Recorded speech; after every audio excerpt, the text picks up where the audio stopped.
Bien, bonjour à tous. Merci beaucoup d'être présents pour ce point presse du ministère des Armées, en présentiel à Ballard et en distanciel. Nous allons commencer par les sujets d'actualité du ministère, au nombre de 3 cette semaine. Le premier traite de la livraison à la Direction générale de l'armement d'un prototype de système de drone dans le cadre du programme SLAMEF. Donc, ce dont nous parlons est exposé ici à l'écran. Il s'agit de remplacer nos anciens chasseurs de mines tripartites par un système de drones composé d'une part de drones de surface, d'autre part de drones sous-marins. Ces drones sous-marins sont de 3 catégories. Il y a d'une part des sonars remorqués, d'autre part des drones en tant que tels autonomes sur la partie droite de l'écran et un robot téléopéré à gauche. L'idée maîtresse de ce projet, c'est d'éloigner l'homme de la menace et de permettre de détecter, de classifier, d'identifier des mines à bonne distance. Ce programme permettra également de faire tout cela vis-à-vis de la menace mine à des profondeurs bien plus importantes que ce que nous faisions aujourd'hui, puisque ces systèmes peuvent opérer jusqu'à 300 mètres de fond. Donc, ce qui vient d'être livré à la Direction générale de l'armement, c'est un prototype. Donc, c'est en gros un exemplaire de chaque, sauf le robot téléopéré, qui va être testé dans les mois qui viennent par la Direction générale de l'armement et la Marine nationale. À la suite de quoi, les 4 systèmes de cette sorte qui avaient été commandés à l'industriel, Thales et ECA, eh bien, seront livrés à la Marine nationale entre 2023 et 2024. Voilà, donc ce sont des livraisons qui sont évidemment conformes à ce qui a été prévu dans la loi de programmation militaire. Ce sont des systèmes qui sont aérotransportables, qui peuvent aller à bord d'un A400M, ce qui est un avantage évidemment certain. Voilà, c'est un programme qui est fait dans le cadre d'une coopération franco-britannique, je le signale. Donc les Britanniques en ce moment ont reçu également un prototype très similaire à celui que je vous présente ici et sont également en train de le tester. Voilà, c'était mon premier point d'actualité. Mon deuxième point d'actualité, il n'y en a pas beaucoup aujourd'hui, concerne un événement qui s'appelle la Fabrique Défense. Souvenez-vous, la Fabrique Défense, c'est un événement à destination de la jeunesse pour sensibiliser nos jeunes aux questions de défense. Une partie de cet événement se déroulera à Lyon, sous la férule de l'Institut d'études de stratégie et de défense. Et ce seront donc 5 journées pleines, du 6 au 10 décembre, consacrées au cyber, au renseignement, aux relations internationales, à l'armée, évidemment, au droit. Il y aura notamment un wargame, une simulation des Nations Unies, un trivial poursuite défense qui seront organisés, ainsi que des visites de sites militaires, notamment le 7e régiment du matériel et la base aérienne de Lyon-Montverdun. Voilà, des inscriptions sont possibles en ligne pour ceux qui le souhaitent. Troisième point d'actualité, c'est les nominés pour les 3 prix des Galons de la BD. Alors, on a parlé il n'y a pas très longtemps des Galons de la BD parce que les 2 prix, le Grand Prix et le prix Histoire, avaient été remis par Madame Parly et Madame Dariussec. Et elles ont lancé la 2e édition de ces Galons de la BD. Et donc, nous venons de franchir une première étape dans cette 2e édition, puisque ont été sélectionnés les nominés. Alors, sur la gauche, pour le Grand Prix et le prix Histoire, ce sont 20 ouvrages qui ont été sélectionnés. Et sur la droite, des ouvrages pour une nouveauté, le prix Jeunesse. Nous avons reçu 90 ouvrages au total de la part de 25 maisons d'édition, donc un vrai succès dans cet appel à candidature que nous avions lancé. Et maintenant, un jury va travailler, va se réunir sur ces différents ouvrages pour proposer au ministre eh bien, de retenir des lauréats pour chacun de ces 3 prix, le Grand Prix doté de 6 000 €, le prix Histoire de 3 000 € et le prix Jeunesse de 3 000 € également. Je ne détaille pas la liste des ouvrages, vous pouvez les voir à l'écran. Voilà, sauf si vous avez des questions sur des points d'actualité du ministère, auxquels je réponds avec plaisir maintenant. Dans la négative, j'embraye sur l'agenda de la ministre des Armées, qui est donc en déplacement dans le Golfe arabo-persique avec le président de la République en cette fin de semaine. La semaine prochaine, à partir de dimanche même, elle se rendra au Forum de Dakar au Sénégal. Le lendemain, le mardi 7 décembre, elle aura un entretien avec le Premier ministre, puis des questions au gouvernement. Le mercredi 8 décembre, elle s'entretiendra avec son homologue de Malaisie, M. Datuk Seri Hishamuddin Tun Hussein, à l'hôtel de Brienne. Le lendemain 9 décembre, elle participera à la cérémonie de remise des sabres à l'EOGN, l'école des officiers de la gendarmerie nationale à Melun. Puis le lendemain, le vendredi 10 décembre, elle aura successivement un comité exécutif du ministère des Armées, une intervention auprès des ambassadeurs permanents à l'OTAN, un entretien avec la ministre déléguée, Madame Darrieussecq, un entretien avec la secrétaire générale pour l'administration, Madame Sora, un entretien avec le chef d'état-major de l'armée de l'air et de l'espace, le général Mille, et enfin, elle clôturera le Conseil supérieur de la fonction militaire à l'école militaire vendredi prochain à 17h. Voilà pour l'agenda de la ministre. S'il n'y a pas de questions, nous attaquons le focus thématique du jour, qui est les rapports étroits et anciens entre le ministère des Armées et la création littéraire. Alors, ces liens, ils sont immémoriaux. La littérature traite de tous les sujets pour ce qui concerne le ministère des Armées, que ce soit la question de dépeindre la bravoure de nos héros, de louer le sens du sacrifice des protagonistes, ou de travailler sur des questions de stratégie militaire. Voilà, les ouvrages traitant du fait militaire ont un rôle indispensable pour notre société et évidemment singulièrement pour le ministère des Armées. La ministre Florence Parly l'avait rappelé en 2020, je la cite, cette mission essentielle d'honorer la mémoire de celles et ceux qui ont combattu pour la France et de faire vivre ce lien crucial entre l'armée et la nation. Alors, ces artistes, on les récompense, on les loue, on les utilise aussi parfois pour faire notre réflexion prospective et stratégique. Je ne reviens pas sur la Red Team, mais c'est bien l'objectif que nous poursuivons, qui est de faire travailler des auteurs, des dessinateurs de science-fiction pour imaginer les menaces à l'horizon 2060 et donc en conséquence nous y préparer. Donc, le ministère des Armées soutient très largement et de manière très diverse la création littéraire. Donc, je vais vous donner quelques exemples maintenant de ce que nous avons comme dispositif d'accompagnement et de soutien pour ces œuvres littéraires. Alors d'abord, au sein du secrétariat général pour l'administration, il y a une direction, celle du patrimoine, de la mémoire et des archives, la DPMA, qui coédite chaque année une quinzaine d'ouvrages avec d'autres éditeurs. Donc, l'objectif, c'est de valoriser les patrimoines du ministère des Armées, qui sont très nombreux, que ce soit les archives, les collections des musées, des bibliothèques, le patrimoine architectural ou immobilier.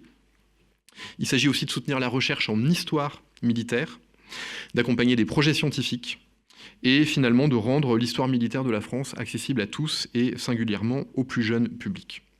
Donc depuis 2016, et depuis la date où nous avons cette politique ambitieuse de coédition, ce sont 60 ouvrages qui ont été coédités. Alors récemment, nous portons l'effort sur 3 axes. D'abord la jeunesse, ensuite l'international, et enfin les forces armées en tant que telles. Voilà, ce qui est intéressant aussi, c'est que nous touchons des droits liés au fait que nous coéditons un certain nombre d'ouvrages et que la rétrocession de ces droits permet d'autofinancer cette politique éditoriale que nous avons au ministère des Armées. C'est donc un dispositif gagnant-gagnant pour ce qui nous concerne. Et évidemment, nous participons au Salon du Livre qui s'appelle Livre Paris depuis 2016. Du côté de l'état-major des armées, peut-être plusieurs remarques. D'abord, au sein du commandement des opérations spéciales, un réel appui et un réel soutien, j'imagine que monsieur le médecin-chef, vous pourrez nous en parler, pour faciliter notamment l'accès à des soldats des forces spéciales, à des autorités des forces spéciales, et accompagner les écrivains qui s'intéressent à cette question. Au sein de l'école de guerre, des officiers ont créé en 2018 une maison d'édition qui s'appelle la Maison d'édition, dont l'objectif est de promouvoir le fait militaire, son environnement, les questions géopolitiques, les nouveaux champs de conflictualité, la prospective, l'éthique, la littérature. Il y a donc 6 collections au sein de cette maison d'édition. Alors je peux citer rapidement leurs noms. La collection Champs de bataille pour l'histoire, la géopolitique et la stratégie. La collection Ligne de front, quand on veut penser autrement. La collection Feu croisé. La collection Onissois qui mal y pense, qui publie en langue anglaise des textes de pensée française, vous apprécierez la référence, et la collection Citadelle qui réédite des grands textes de la littérature. Au sein de l'armée de l'air et de l'espace, une longue tradition d'écriture, qu'on pense à Antoine de Saint-Exupéry, à Romain Gary ou à Joseph Kessel. En 2021, il y a une dizaine d'ouvrages qui ont été écrits par des aviateurs de l'armée de l'air et de l'espace. Et l'armée de l'air et de l'espace a créé cette année un prix littéraire qui s'appelle Les Plumes de l'air avec la fondation Aile de France. Côté marine nationale, existe une association des écrivains de marine fondée en 2003 par M. Jean-François Degnaud qui regroupe une vingtaine d'écrivains, par exemple M. Didier Decoing de l'Académie Goncourt, Yann Kefelec, Éric Orsena ou encore Sylvain Tesson ou Anne Kéméré. Là aussi, un prix littéraire est remis, le prix Encre marine, par la Marine nationale depuis 1991. Et côté armée de terre, ce qui nous permet de nous approcher de notre éminent intervenant du jour. Un encouragement de tout temps à écrire, à s'exprimer, alors comme c'est le cas à l'école de guerre, comme le général de Gaulle l'avait fait en son temps. Et donc les officiers stagiaires de l'école de guerre sont incités à écrire dans la presse régionale ou nationale. Et enfin, depuis 1995, l'armée de terre décerne un prix pour récompenser une œuvre littéraire. Ce prix porte le nom d'Erwan Bergo, qui est un soldat qui a combattu en Algérie et en Indochine, qui a été blessé et qui ensuite a écrit pour raconter les faits de guerre de ses frères d'armes. Et donc chaque année, un prix, je prie de m'excuser, est décerné par l'armée de terre, le prix Erwan Bergo, à des écrivains qui transmettent avec force et talent les valeurs de l'armée de terre. En 2021, c'est la première fois que ce prix a été décerné à un militaire d'active, et c'est la raison pour laquelle nous avons demandé à pouvoir bénéficier du témoignage du médecin-chef Nicolas Zeller, qui vient nous présenter son ouvrage « Corps et âme », ouvrage qui lui a valu cette distinction du prix Erwan Bergo. Donc, monsieur le médecin-chef, je vous cède très respectueusement la parole. Merci, monsieur le porte-parole. Bonjour à tous. Je suis le médecin-chef Nicolas Zeller, du service de santé des armées. Je suis donc médecin et militaire. J'ai servi dans des régiments de l'armée de terre, que ce soit dans les forces conventionnelles ou dans les forces spéciales, et j'ai accompagné ces soldats sur les théâtres d'opération. Je les ai vus courageux parfois, et je les ai vus de temps en temps plus fragiles, parce qu'en fait, c'est pas toujours très facile de comprendre pourquoi des doutes peuvent venir envahir parfois des hommes qui font des choix essentiels dans leur vie, notamment celui de servir son pays. Et finalement, se découvrir mortel au moment de combattre, est-ce le bon moment? Certainement non. Est-ce une maladie? Certainement pas. Alors pour préparer cette intervention et pour essayer de vous présenter mon ouvrage de la façon la plus parlante possible, je me suis demandé un peu comment j'allais faire, et je me propose de faire quelque chose d'un peu inhabituel, en tout cas pour un médecin, et encore plus pour des potentiels patients, c'est de vous emmener dans mon bureau. Et pour vous emmener dans mon bureau, je vais vous prendre la main, parce que vous connaissez bien cet endroit-là si vous fréquentez votre médecin, mais habituellement d'un seul côté du bureau, pas de l'autre. Donc je vous emmène, et ce matin-là, de décembre 2016, vous êtes avec moi, et en face de nous, on a un soldat en larmes, effondré. Ses yeux sont cernés. Il ne dort pas depuis plusieurs mois. Il abuse de l'alcool, un peu trop de cigarettes, du sport à outrance, un cercle familial qui prend l'eau, des relations de travail qui se dégradent et une motivation qui s'en va. Tout cela pour oublier la nuit qui le hante. Le stress de rouler dans le désert, la proximité de l'ennemi, l'angoisse de ne savoir ni où ni comment cet ennemi va surgir, et d'un coup, brutalement, l'explosion d'une mine. Le bruit, l'odeur, la boule de feu, et la peur terrible de ne pas savoir comment vont ses camarades. Je ferme les yeux en l'écoutant, et tout est décrit avec une précision tellement millimétrée que je n'ai rien à rajouter, pour la simple et bonne raison que moi aussi j'y étais. C'était eux, c'était lui, ou c'était moi. Un coup de dé du destin. Et pour lui, si on regarde bien, maintenant, c'est l'angoisse qui ne le quitte plus. Alors que pour ma part, c'est plutôt une sorte de calme, un peu étrange, mais plutôt rassuré d'avoir vu immédiatement nos camarades sortir indemnes de cette attaque. Un miracle, comme il en arrive souvent au combat, et un drame également.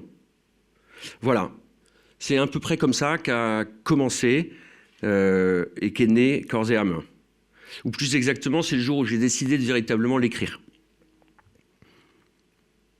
C'est le fruit d'une longue gestation, qui est forgée dans cette rencontre ininterrompue entre le médecin militaire que je suis et le monde de la guerre, dans le quotidien des soldats, en France, en opération, dans mon cabinet, ou juste derrière eux, sur le terrain. C'est un sujet fascinant d'explorer la rencontre et cet impact de la violence de l'homme sur l'homme. Et il y a cette question permanente qui est celle-ci. Pourquoi certains traversent la guerre sans se poser de questions et pourquoi d'autres s'effondrent. Ces questions-là ne sont pas anodines et vous imaginez pas que c'est pas en un instant qu'on va y répondre, il faut un peu de temps. Et donc ce travail, ça a été un travail de longue haleine, presque anthropologique. Et pour nourrir cette réflexion, guidée par les éditions Talendier, j'ai fait le choix de passer par le vécu et la conscience du réel. Les histoires humaines que je tente de vous présenter illustrent cette réflexion et finalement l'action et la pensée fusionnent dans ce témoignage. Alors pour ceux qui décideront de l'ouvrir, oubliez les sensations fortes. Il n'y a aucun voyeurisme dans ce que j'ai pu écrire. Je vous emmène juste et très simplement dans le cœur des soldats. À 20 ans, quand la mort ou la blessure arrive, impromptue, c'est dans la fleur de l'âge. Nous ne sommes pas au terme d'une vie pleine et entière. À 20 ans, vous, moi, eux, nous sommes immortels et invulnérables. À 20 ans, quand on est soldat de France, figurez-vous que l'ordre des choses est un peu différent. Et c'est parce qu'il est détenteur du pouvoir exorbitant de porter en votre nom la force pour la sécurité de notre pays, et parce qu'il va côtoyer à un âge indu les pires horreurs de l'homme, c'est pour ça qu'à 20 ans, le soldat doit être bâti sur autre chose que du sable. À quoi faut-il donc avoir réfléchi avant de s'engager? Quelle image nous renvoie la société d'aujourd'hui? Quel sens à notre vie? Nos états d'âme sont-ils des maladies? Voilà le fruit de ma réflexion. C'est une réflexion de médecin, c'est une réflexion de soldat, et c'est une réflexion d'homme. Et c'est en toute liberté de parole, avec mes convictions, qu'elle est aujourd'hui entre vos mains. Et pour tout vous dire, la sortie d'un ouvrage, c'est un peu un moment assez étrange et très concret d'abandon. Et ce prix confirme, comme les encouragements de mes chefs, au moment de l'écrire, que cette réflexion, très simple, pudique, assez sincère, sur le soldat d'aujourd'hui, peut vous toucher. J'y décris le soldat, mais j'y décris aussi son chef, sans phare, dans tous ses aspects physiques, psychologiques, moraux, sociaux, philosophiques, en explorant les raisons de son engagement, son rapport à la violence, son rapport à la peur, son rapport au courage et son rapport à la mort. Alors, de quoi est-il fait, ce soldat? Figurez-vous, il n'est pas fait de choses très complexes, il est fait ni plus ni moins que de la jeunesse d'aujourd'hui, avec autant de talent que de faiblesse, un peu comme nos enfants. Avant de s'engager, il doit quand même réfléchir à 2-3 choses. Je vais vous en livrer 3. Sa lucidité d'abord, celle qui nous fait devenir des hommes éclairés, conscients de notre force avant tout, conscients aussi des risques que nous courons. Pas d'illusion, le danger sera au rendez-vous, le sang va couler, celui de l'ennemi, celui de mon frère et peut-être même le mien. Notre rapport à la mort ensuite. Avons-nous conscience de cette mort? Est-ce que c'est un concept ou est-ce que c'est une réalité? La mort, est-ce la fin de la vie? La mort, est-ce le don de la vie? Et si prendre conscience de ma mort pouvait finalement changer ma vie? La mort est une réalité, et à bien l'observer, elle donne un sens à nos vies. Le troisième axe, c'est celui des balises, pour nous guider sur ce chemin. Des espèces de lucioles posées sur le bord de la route. Ce sont les figures historiques dont vous parliez, qui nous ont précédés. Ce sont nos anciens. Nous devons les identifier, nous devons nous les approprier et nous devons les fréquenter. Le but, leur ressembler. Voilà en quelques mots cette espèce d'objet littéraire un peu non identifié, pour reprendre la formule d'un de vos confrères. La parole des militaires est rare, celle des médecins militaires encore plus. Et ce livre est donc l'occasion aussi, et enfin, de raconter ce qu'est le métier de médecin militaire, qui est très particulier parce qu'il nous fait évoluer sur une ligne de crête où la vie côtoie la mort de façon particulièrement concrète et fréquente. En tout cas, je suis fier de le représenter devant vous. Je suis fier et je vous remercie pour l'obtention de ce prix. Et ce métier peu connu, il peut trouver probablement un écho au travers de cet ouvrage. En tout cas, je vous remercie et je suis disponible s'il y a effectivement quelques questions au sujet de la parution de ce livre. Merci à vous. Merci en tout cas infiniment, monsieur le médecin en chef, pour être venu à ce point presse. Et on va donc maintenant passer au point sur les opérations avec le colonel Yanni. Mon colonel. Merci Hervé, pardon pour mon retard. Bonjour à tous et bonjour à ceux qui sont en ligne. Donc je vais vous faire un point, c'est bon? Ok. Je vais vous faire un point sur les opérations. Et puis comme d'habitude, je répondrai à vos questions si vous en avez. Je vais commencer par la partie Sahel, avec l'opération Barkhane, bien sûr, pour vous signaler une opération du GTD Auvergne, dont l'action se concentre plus particulièrement sur l'intervention et le partenariat de combat, et qui a été engagée début novembre dans une opération dans le nord du Gourma malien, pour sécuriser le passage d'un convoi logistique, opération conduite en coordination avec les forces armées maliennes. C'était une manœuvre interarmée de déception. En fait, le GTD est sorti des pistes, est allé chercher les GAT dans les zones, dans leur zone refuge, et l'objectif c'était de perturber les GAT et de les empêcher de frapper soit les positions maliennes, soit les différents flux logistiques. Donc de nombreux suspects ont été contrôlés, de l'armement, des munitions, des moyens de transmission, des motos et du matériel militaire ont été saisis.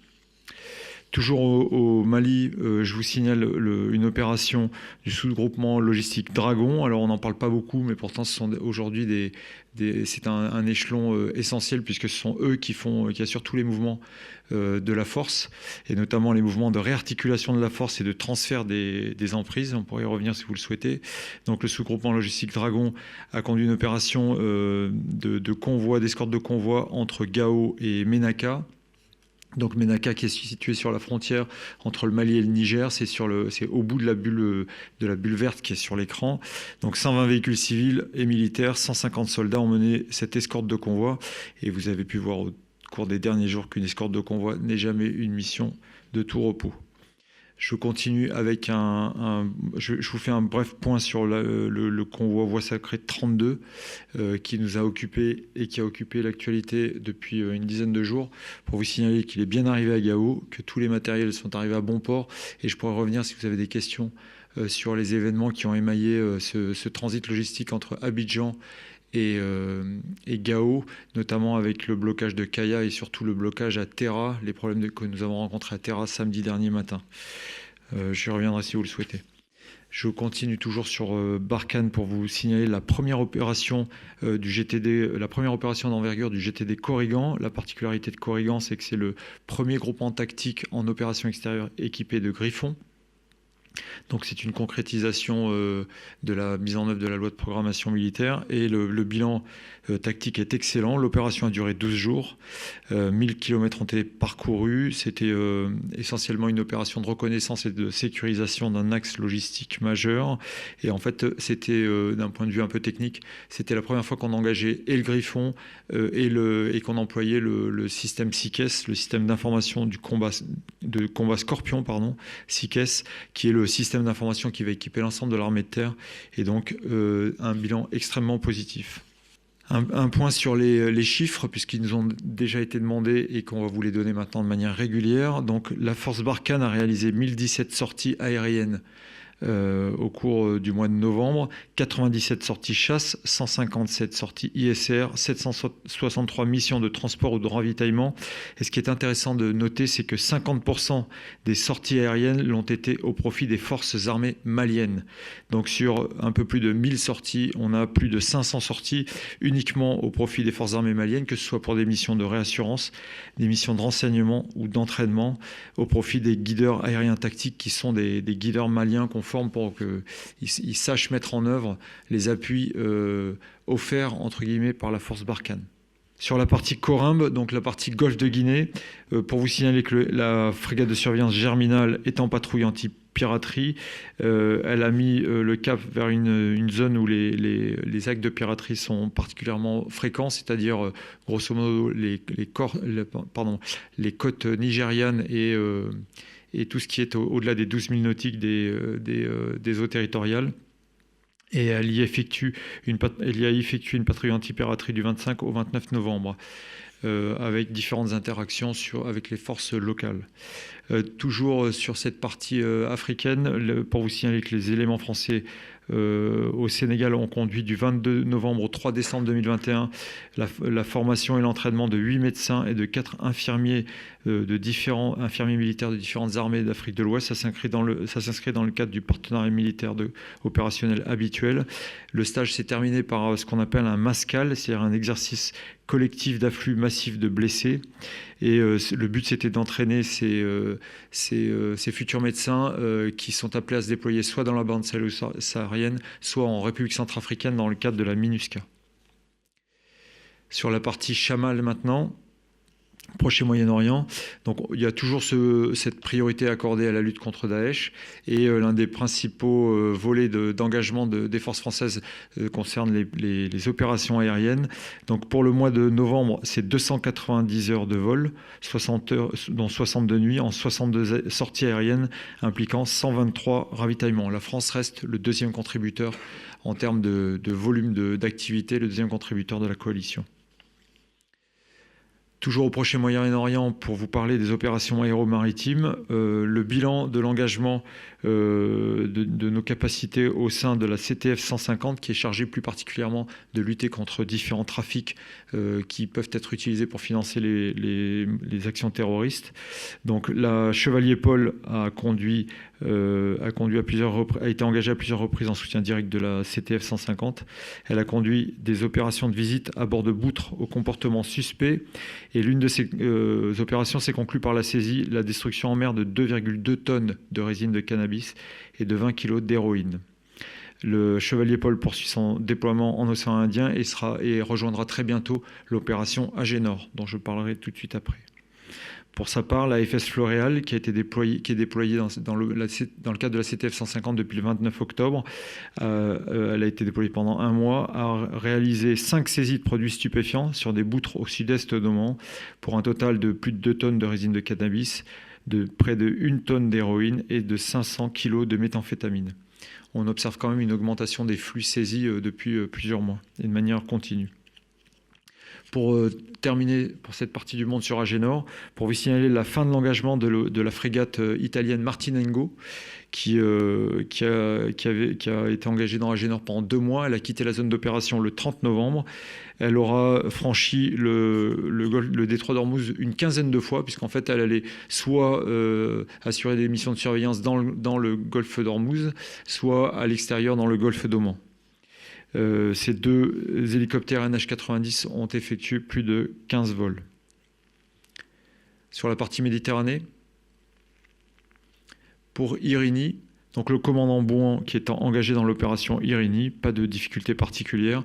L'objectif de cette opération, je le rappelle, c'est de contrôler l'application de l'embargo sur les armes vers la Libye. Et pour vous signaler l'organisation d'un exercice de coopération franco-marocain, Chebec 21, qui est un exercice qu'on réalise de manière très très régulière.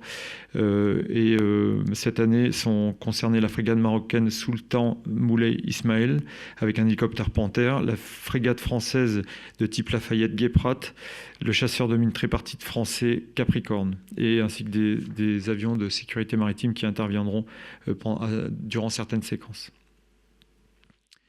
Sur l'Europe du Nord et l'Atlantique Nord, la participation de la FREMM Bretagne à un exercice important, un exercice baptisé Flotex Silver 21 au large des côtes norvégiennes, placé sous le commandement de Marcom, donc sous le commandement de l'OTAN. Elle a mené un entraînement multi-lutte en force constitué aux côtés de marins portugais, néerlandais, allemands, norvégiens ou encore danois. 28 exercices ont été organisés dans le cadre de cette séquence d'entraînement, et ces exercices balayaient l'ensemble du spectre des activités marines et sous-marines, donc lutte anti-sous-marine, lutte anti-navire, lutte contre les aéronefs et défense contre la menace terroriste. La FREMM Bretagne va rester dans la zone puisqu'elle va se déployer dans le Grand Nord en fin de contribuer à l'appréciation autonome des situations de la France dans cette partie du monde et de réaffirmer la volonté française de prendre toute sa part dans les activités de l'OTAN. Je reste dans le nord de l'Europe pour vous parler de l'engagement au sein de IFP, la mission Lynx en Estonie, pour vous signaler la visite d'une délégation parlementaire du 21 au 23 novembre 2021.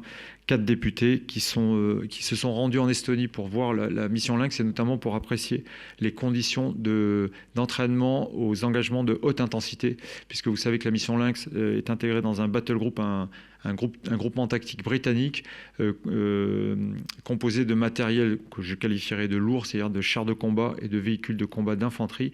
Et c'est vraiment un terrain parfait pour s'entraîner à des opérations ou à des engagements de haute intensité.